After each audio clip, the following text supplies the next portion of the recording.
Viaje sexto. Me han elegido, ¿verdad? Jasón observaba las olas romper en la quilla del Argo. Los ojos que todo lo veían parecían centrarse en él mismo. Y Jasón apenas podía aguantarlo. Atrás quedaba la isla de negras arenas, y ahora solo salado mar se extendía a su alrededor. Él se acordaba del intercambio con Hera para confortarse. Los dioses le habían elegido. Pero fue él quien cruzó el río con Hera en sus hombros.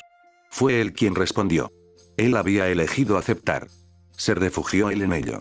En mirar el ojo púrpura del barco como si mirara a un amigo.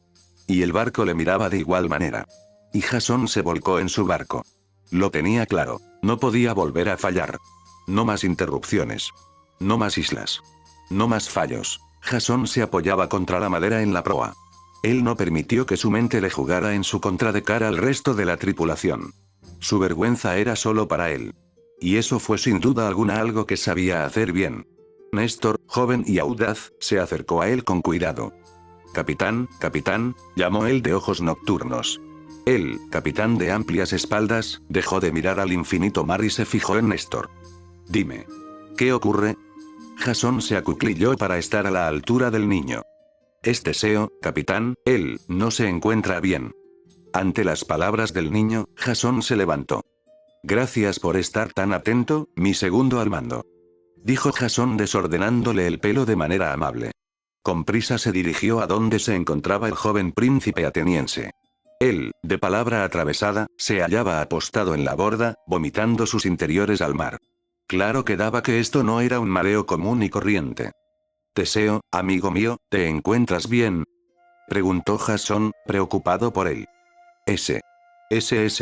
Sí, C. K, capitán, N. No sé, se preocupe, de verdad, intentó decir Teseo, pero su lengua se ataba alrededor de sus palabras, y su estómago, ahora frágil, no estaba por la labor de ayudarlo, pues tuvo que detener su frase para vomitar. Jasón puso su mano en la frente de su amigo. Estaba hirviendo. ¿Algún médico? Preguntó Jasón al aire. Nadie respondió.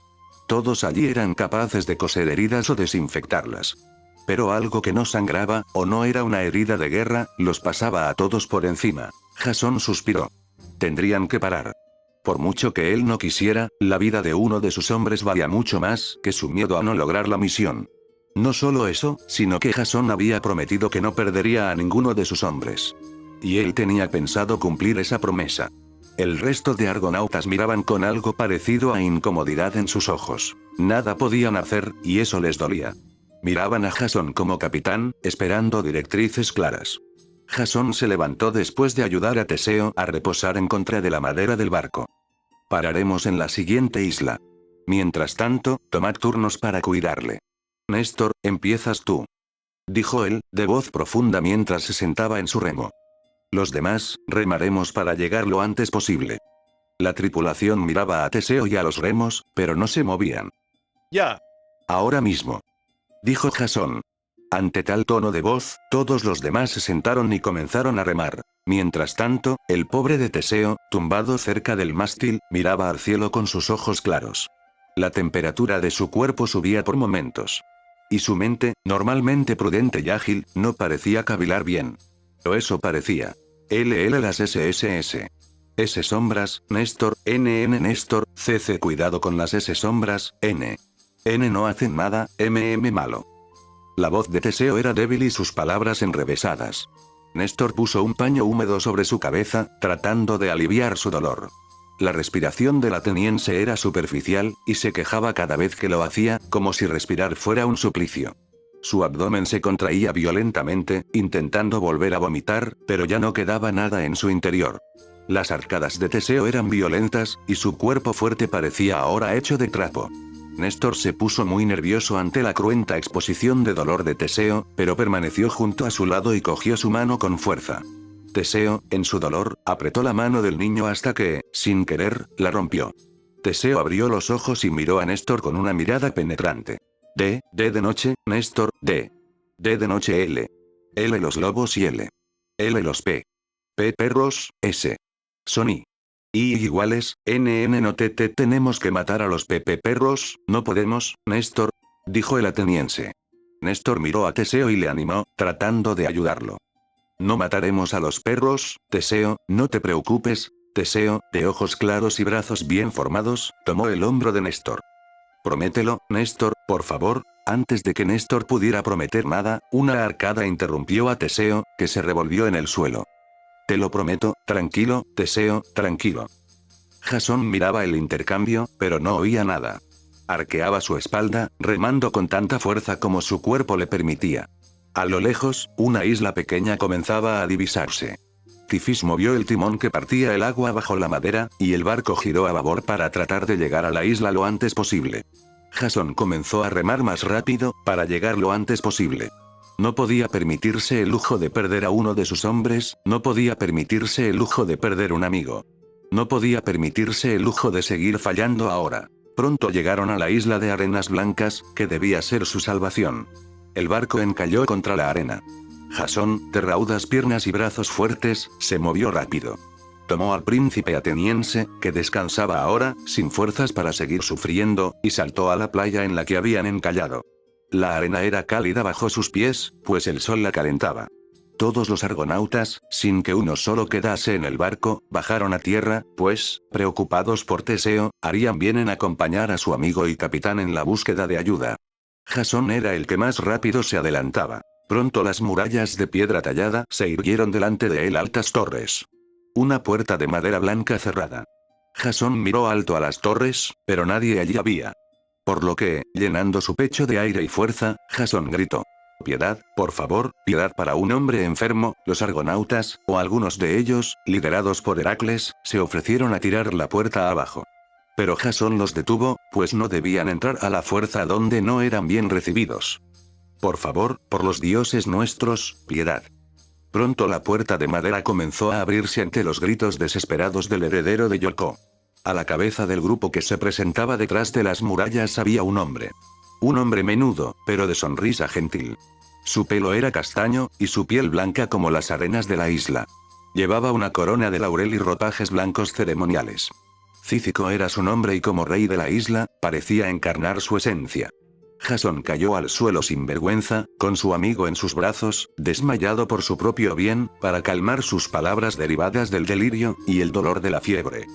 «Piedad, por favor, piedad». Detrás de Cícico había una multitud que miraba al grupo de los argonautas reacios, con temor y contrarios a dejarlos pasar. Pero Cícico se acercó a Jasón, y puso su mano en su hombro, arrodillándose a su lado, manchando sus blancos ropajes de la tierra húmeda. «Pasad, por favor, pasad». Quitó el rey amable a Teseo y lo cargó en sus propios brazos hacia el interior de su cuidad. Cícico, de complexión menuda, apenas podía sostener al fornido héroe en sus brazos, pero antes de que ninguno de los argonautas pudiera ayudar, una mujer, de pelo rubio como el sol se acercó y cargó al héroe con él.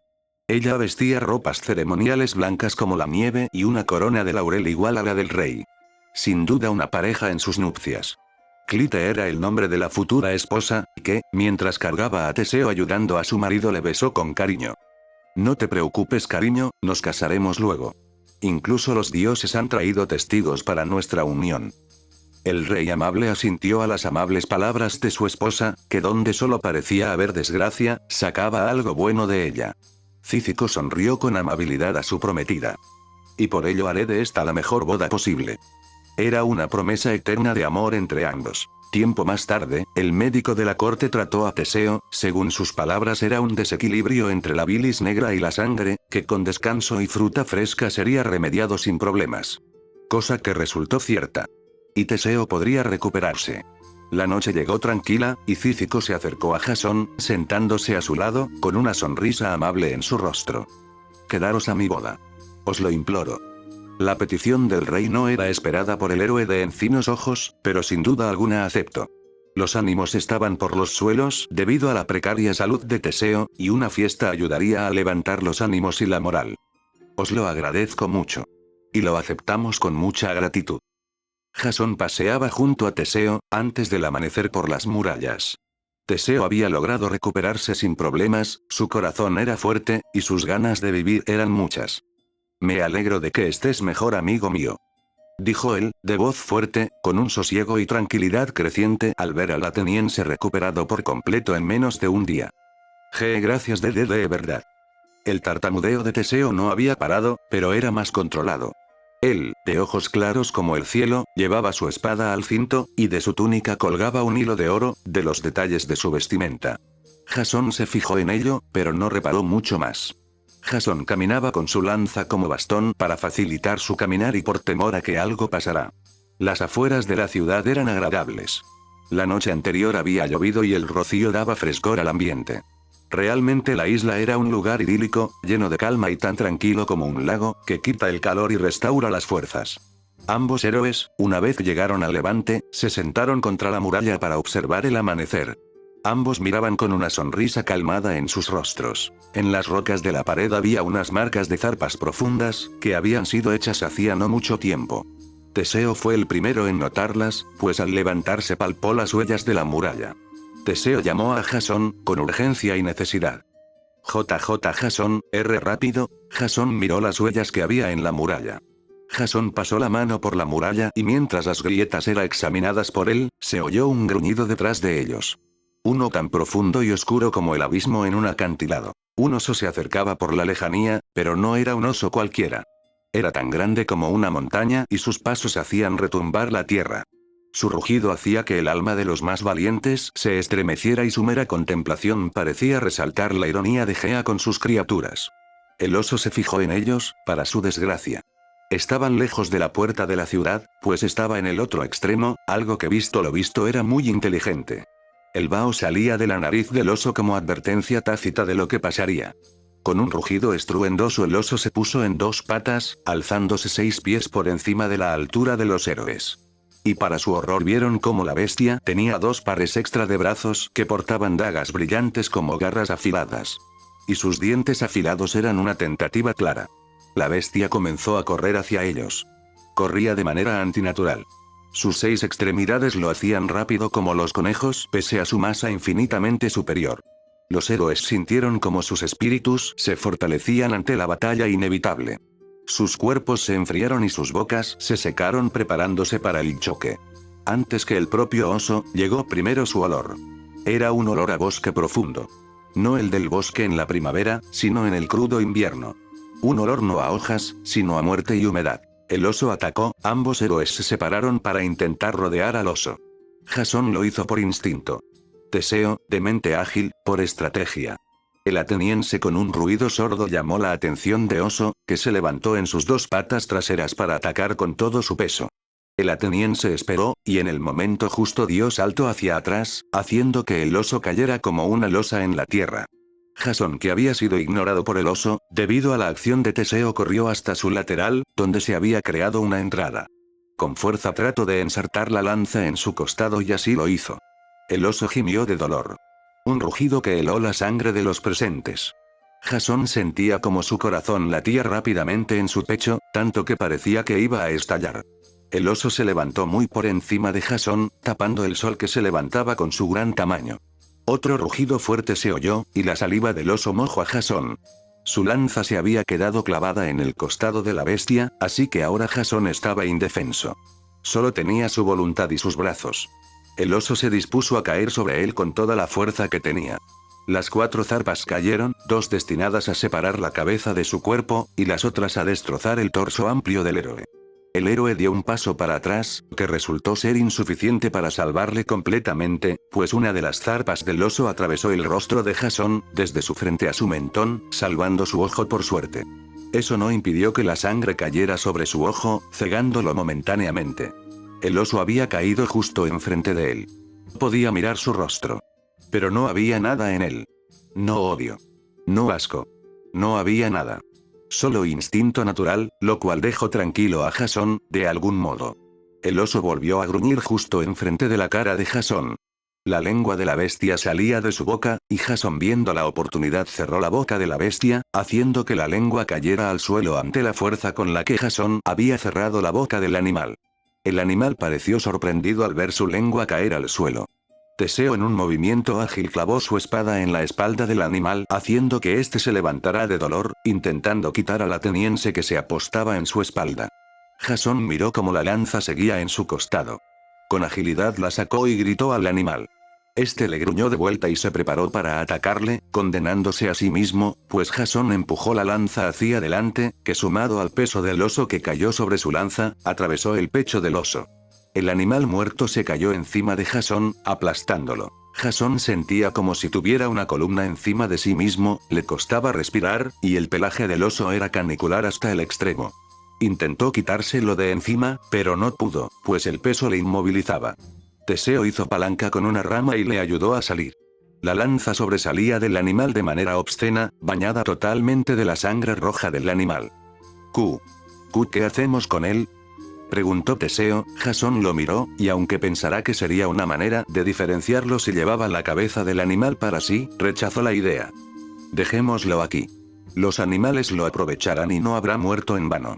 Vayamos a la boda ya. No pensemos ni hablemos de esto con nadie. No alarmemos en balde. Viaje séptimo. Jasón y Teseo marcharon a la fiesta, no dijeron nada, no hablaron de nada. Tanto los argonautas como los habitantes naturales de la isla no preguntaron a Jasón sobre su herida, pues la marca tenebrosa, la cual todavía supuraba sangre y los puntos estaban recién dados, daban al capitán un aire amenazador en conjunto con su semblante serio. Aquí comenzaron los rumores de que Jasón había matado a un oso con sus propias manos sin necesidad de lanza o escudo. Jasón oyó, pero no dijo nada. Poco después de las bodas, durante el banquete de las nupcias, Jasón observaba maravillado. No la humilde exposición de riqueza del pequeño reino, sino, que él, de ojos encinos, miraba con ojos brillantes el baile nupcial de Cícico y Clite. Era un baile tan humano, tan humilde, tan perfecto. El baile tenía sus huecos, pero también los momentos en los que estaban juntos. Momentos en los que ella tomaba el control y momentos en los que él lideraba. Y ambos se dejaban querer y ser queridos. Era orgánico, era ver un alma extendida en dos cuerpos distintos, bailando al son de la música. Jasón maravillado observaba, pensando en cómo sonaría la música para las almas livianas. Mientras tanto Orfeo estaba sentado a la mesa, con una sonrisa más triste de lo habitual. Se había servido un plato, pero solo había comido la mitad. Como regalo para los novios había cantado para ellos con su lira. Todos en la fiesta lloraron al terminar en la canción, sin excepción. Atalanta miraba al Tracio nerviosa desde lejos. Había algo que la atraía cerca de él, y se avergonzaba por ello. Mordiendo su labio inferior dio el primer paso hacia él. Fue difícil, pero el segundo no tanto, ni tampoco los siguientes. En pocos pasos, ágiles y veloces, ella, cazadora experta, llegó al lado del Tracio. Orfeo la miró y la sonrió, dejándola sitio para sentarse a su lado, como ella pedía, incluso sin pedirlo. «Has cantado muy bien hoy», dijo ella, cazadora de animales, pero inexperta en comprender sus sentimientos, o los sentimientos de los hombres. Ella tenía su piel en vergüenza mientras hablaba con un ligero tartamudeo, sin mirar a los ojos de quien ella cortejaba, sin demasiado éxito. «¿Puedo preguntarte algo?», Orfeo la miró y asintió. «¿Por qué siempre dejas medio plato sin comer?». Orfeo la miró, pero ella era incapaz de sostener su mirada. «Yo hice una promesa a alguien. De siempre cenar con ella. Aunque ya no esté».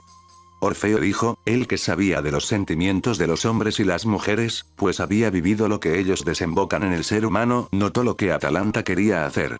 La detuvo, sin querer dar esperanzas. «Yo, todavía tengo con quien bailar así, Atalanta», dijo él mientras señalaba a la pareja de recién casados. «Yo tengo con quien compartir mi cena todos los días. Y no puedo traicionar eso». La voz de Orfeo era justa, no cruel, sino piadosa con aquella que no sabía lo que sentía. El poeta agarró su mano y giró su cabeza para que ella lo mirara. ¿Era ella más guapa que yo? ¿Más femenina?, preguntó Atalanta, quien ante Orfeo, se sentía cómoda para demostrar sus preocupaciones más profundas, que ni a ella misma se dejaba pensar. «No, no es eso», dijo el poeta limpiando una lágrima en el rostro de Atalanta, antes de que saliera y alguien pudiera verla. «Ella era para mí y yo era para ella». Orfeo la sonrió intentando animarla. «No te voy a mentir diciendo que, en otro mundo, o en otro momento, pues sé que ella es para mí en todo mundo y en todo momento», dijo Orfeo, totalmente seguro de sus palabras. «También lo hay para ti, no lo dudes». Jasón desde lejos escuchaba el intercambio mientras pensaba en preguntar a Orfeo por los temas que su corazón suplicaba. «El amor es vida, y la vida es amor, Atalanta, escucha lo que digo yo. El amor no es cuestión de belleza o feminidad, sino del corazón, que late naturalmente a ritmo del amado. No se fuerza, no se rompe, no se estira, no se pudre, no se muere.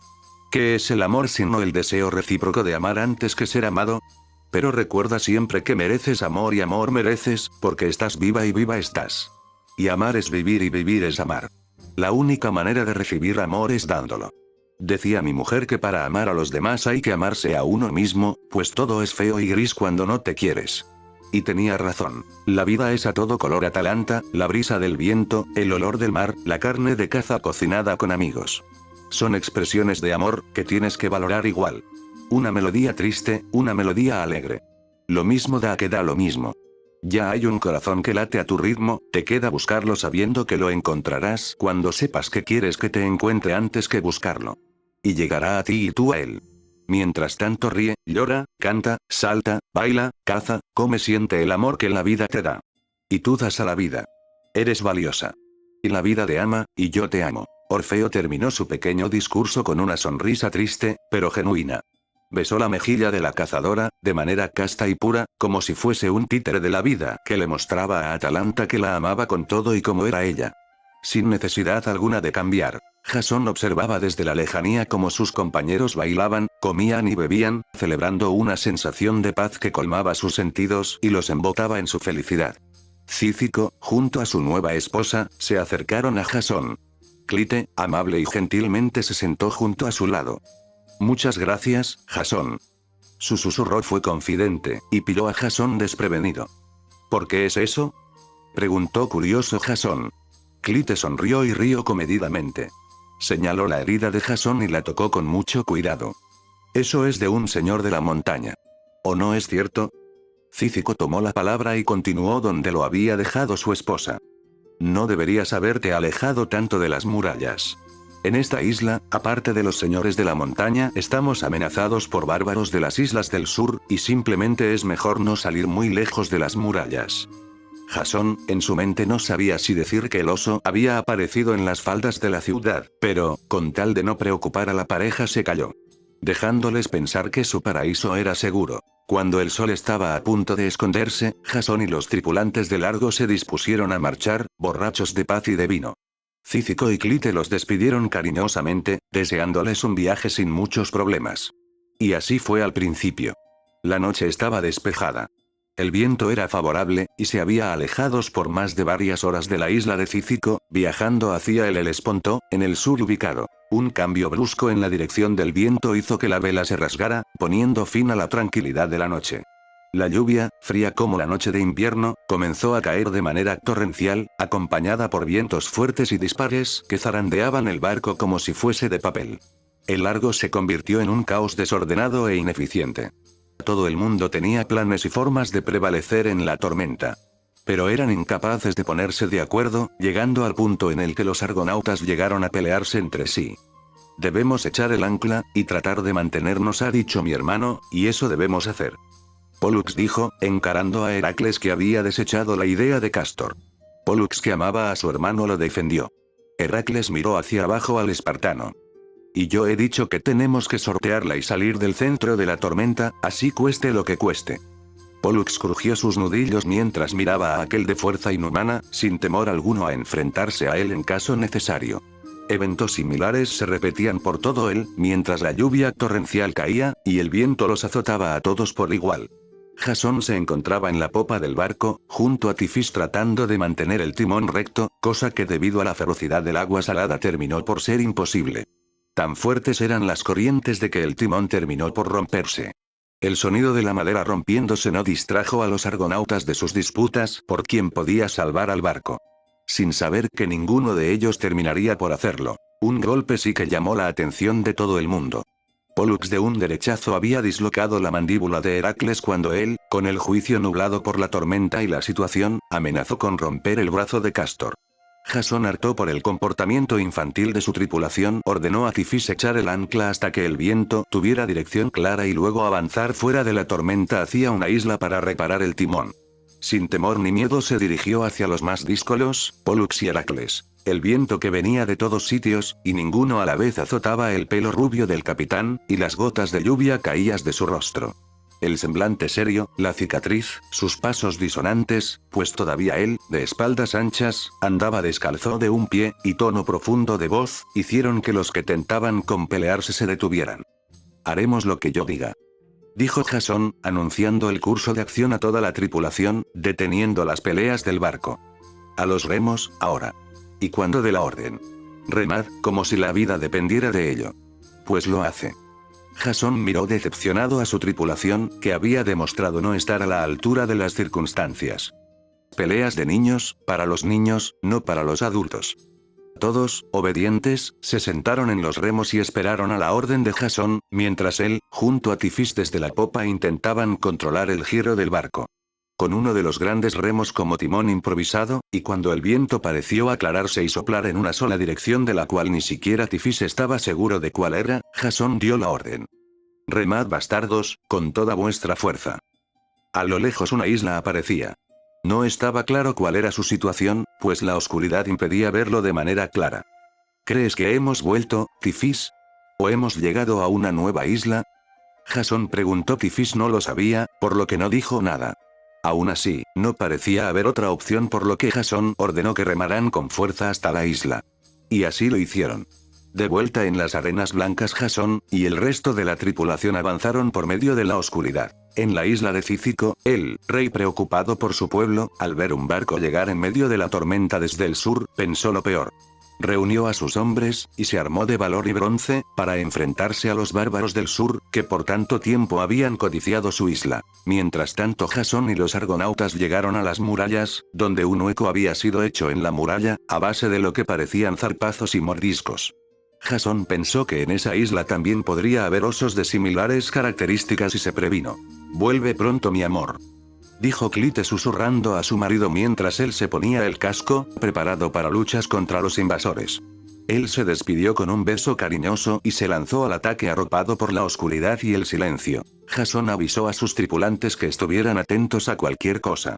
Todo lo que se moviese podía ser enemigo. Podía ser mortal. Cícico y sus hombres observaron cómo los intrusos entraban a la ciudad por el sur, por un hueco que antes no estaba en la muralla. Era un grupo numeroso, pero ellos conocían la ciudad, y en la oscuridad tenían la ventaja. Golpearon sus escudos y comenzaron el ataque. Jasón y los argonautas, una vez pasaron la muralla desconocida, comenzaron a oír golpes y gritos, lo que comenzó una escaramuza. Los gritos se elevaron en la noche. Se oían golpe, crujidos, choques, pero no se podía ver nada. Los soldados y los argonautas luchaban en la más absoluta oscuridad. El pequeño Néstor, que vivía ahora su primera escaramuza, era incapaz de concentrarse, debido al dolor de su mano. Esto le hizo recordar lo que Teseo le hizo prometer. «Promételo, Néstor, promete que no mataremos a los perros». Néstor, tan perspicaz como era, comenzó a atar cabos. «Esperad, parad», comenzó a susurrar Néstor, cuando poco a poco comenzaba a reconocer la ciudad en la que habían bailado, reído y comido. «Parad, son ellos, parad», comenzó a gritar Néstor, pero su voz era silenciada por la reyerta, los golpes de las espadas y los escudos. Néstor tiraba de la túnica de todo el mundo, esperando que pararan, pero nadie lo hacía. «¿No son los lobos? Parad». La voz de Néstor se tintaba de desesperación absoluta mientras buscaba a su capitán, para que él pudiera pararlo. «Parad, por favor, Jasón, páralo», dijo gritando lo más fuerte que pudo, pero nadie le escuchaba. Pronto encontró la túnica de Jasón y se acercó a él, gritando: «Capitán, para, son Cícico y su gente». Néstor se detuvo al ver a Jasón, atravesando el escudo blanco y el pecho de Cícico con su lanza. Jasón tenía los ojos muy abiertos, comprendiendo lo que acababa de hacer. Jasón, al notar a Néstor a su lado corriendo, le tapó los ojos, no queriendo que viera eso. Tal vez no queriendo que Néstor viera algo así tan joven, o tal vez para negarse a sí mismo ante los demás lo que había hecho. Laertes, con cuidado, encendió una antorcha, y todos pudieron ver a los mismos amigos con los que esa misma tarde habían reído y bebido. La reyerta se paró al instante. Pero ya era tarde. Demasiado tarde. Después de lo ocurrido, y del fatal desenlace de la reyerta, los argonautas fueron de vuelta al barco, no salieron al mar, sino que durmieron en la oscuridad de la noche, donde no podían ver sus caras, ni sus vergüenzas. O lo intentaban. Néstor, sin embargo, no podía dormir. Sentía todavía en su rostro las manos de su capitán intentando tapar sus ojos de cadáver de Cícico. Pero lo que ya se ha visto no se puede olvidar. Y Néstor no quería olvidarlo. Ni podía ni quería. Néstor usaba una pequeña lámpara de aceite para ahuyentar la oscuridad. Al contrario que sus compañeros, que se escondían en ella, Néstor quería huir. Extendió él, de ojos estrellados, sus pergaminos por el suelo leñoso del barco. Y con un poco de tinta, escribió: lo que se ha visto no se debe olvidar. Hoy he aprendido que como la lanza del héroe mata a los gigantes y a los enemigos, acosada por la oscuridad puede matar a los hermanos. Mis compañeros evitan ahora la luz, esperando que la oscuridad consuma sus recuerdos. Pero entonces podría volver a pasar, ¿no? La mano del niño temblaba mientras escribía, pues recordaba lo que había pasado. La oscuridad, los gritos, los golpes. Las manos frías y ásperas de Jasón cubriendo su rostro, y sobre todo, los llantos de Clite, y la última petición que haría en su vida, al bronce afilado de Jasón. Llanto cuarto. A menudo me hallo ahora, que estoy sola y herida en una tierra que no es la mía, pensando en el tiempo que pasé con mi tía, Circe. Mi padre, Eetes, mi padre que era hijo del sol, me mandó sola a la isla de Ea, donde mi tía vivía una vida pacífica, siendo inmortal como así los dioses lo habían convenido. Allí mi tía, que como madre me cuidaba, me enseñó los misterios que la hechicería tenía para ocultar. La capacidad de convertir en fortalezas lo que antes eran debilidades. La vigilia en sueño. El dolor en felicidad. Años pasé yo sola en esa isla junto a mi tía, pero lejos de mi hogar y de aquello que yo más quería, mi hogar. Circe, la de hermosos cabellos y mente brillante, decía de mí que nunca había conocido a alguien que amase tanto a su sangre como yo. Pues en mi familia siempre hallé el cariño y amor que el mundo tenía que dar. Y como de ellos amor recibía a ellos amor yo daba, sin reservar nada para mí. Pronto volví a la tierra de mi padre, Cólquide, bañada por el Euxinio Pontó, un mar tan cristalino como las gotas de lluvia que en primavera bañan la tierra. Allí pasé años, amando a mi familia como así era necesario. Respetando a los dioses como me habían inculcado, sobre todo y por insistencia de mi tía, un respeto primordial a Hécate, quien yo debía adorar con tesón y respeto. Aprendí de la utilidad de la magia para con mi familia, y la usé sin guardarme nada para mí. Y con eso pensé yo de haberme ganado el amor de mi familia, pero habiendo pasado todo lo que tuvo que pasar, cuando dejaba atrás la Cólquide, ya ni siquiera estoy segura de que me hubieran querido de verdad. En vez de dejarme marchar, me obligaron a huir, poniendo mi corazón en medio de dos personas. Yo que en ese tiempo no tenía elección, elegí al hombre rubio con el rostro marcado. Fue un error que no pude controlar. Pero yo, que siempre he sido de cabeza fría, ahora me doy cuenta de que, si hubiera podido elegir, no me habrían dejado. Pues incluso en mi familia era yo atrapada en mi tierra, y si hubiera querido salir, tal y como pasó, mi hermano habría venido a por mí, y muy a mi pesar todo habría terminado igual. De mí se esperaba que, como segunda hija de Eetes, quisiera a mi familia, que ayudase en todo lo que me pedía, que casará mi alma con alguien conveniente y que nunca me alejará de ella. Y yo misma esperaba eso de mí misma. Y después de marcharme seguí esperando lo mismo de mí, pero con otra persona. Y lo conseguí, pero sin que yo lo quisiera. ¿Y de qué sirve conseguir lo que uno anhela, pero sí que pueda llegar a quererlo? Mi tía, de las pocas personas que me han amado realmente, me avisó antes de que marchara en mi juventud de su isla lo siguiente: ama a tu familia. Si quieres. Ayuda en todo lo que se te pida. Si quieres. Casa tu alma con alguien conveniente. Si quieres. Amada sobrina, haz lo que quieras. Ten cuidado con tus elecciones, pues tienen consecuencias, pero no puedes no hacer lo que quieras, porque entonces haces lo que no quieres. Ella, de hermosos cabellos, tenía razón. Y solamente después de una vida entera haciendo lo que no quería me he dado cuenta.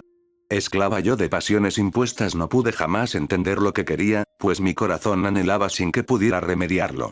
Pues impuesto era, y sin entenderlo lo seguía. Y eso también fue un error que no pude controlar. Viví toda mi vida en una oscuridad omisa que nublaba mi mente. Por mano de mi padre primero. Por mano de los dioses después. E igual que en la oscuridad los lobos y los perros son indistintos, yo, en mi noche oscura del alma, era incapaz de separar lo bueno de lo malo, pues incluso en mis cárceles encontré cosas buenas, que me animaban y me amaban, como dos hijos preciosos a los que todavía amo con todo mi corazón. Pero no fui capaz de diferenciar lo bueno de lo malo hasta que ya fue demasiado tarde. Y eso sí que fue un error que pude haber controlado. Pero no quise hacerlo. Pues llenaba mi corazón un odio que no era mío. Y no supe gestionar. En el ojo del huracán hay silencio, por un momento. Un cielo claro despejado en lo alto. Y así me sentí yo cuando hice lo que hice. Un cielo despejado, después de haber vivido una vida en la oscuridad. Era como si el viento huracanado revolviera mi pelo por primera vez. A mi alrededor todo se destrozaba, y yo sabía que terminaría por destrozarme a mí. Pero me sentí a mí por primera vez en mi vida. Entregué esa túnica de muerte y esa corona de sufrimiento dorado, y me vi a mí misma por primera vez. Y eso me da asco. Me da asco que lo primero que siento como algo mío llevará a lo que llevó. Y si pudiera lo cambiaría. Pero no puedo cambiarlo. Tú, que lees estas letras manchadas de dolor, sé que no tendré un perdón, pero quiero que trates de entenderlo. Mi alma había llevado grilletes por tanto tiempo, que cuando se los quitaron, no supo qué hacer con su libertad. ¿Qué harías tú, con tal de ser tú mismo? Escribo mis delitos y mis pensamientos porque quiero. Por fin puedo querer algo. Y si mi vida tintada de esclavitud, odio, amor y penas sirven para algo, pues algo habrás ganado de ello. Pues yo no gané nada, salvo a mí misma. Entonces lo perdí todo, para ganar lo mínimo. Daría todo para cambiar lo que fue. Pero no volvería a atarme por ello. O eso quiero pensar. Que algo, aunque sea a mí misma, realmente he ganado con mi vida, pero no estoy segura del todo. Solo espero que cuando juzguen lo que hice, sea desde la verdad, y no desde los ojos de alguien que no vio lo que vi, ni vivió lo que viví.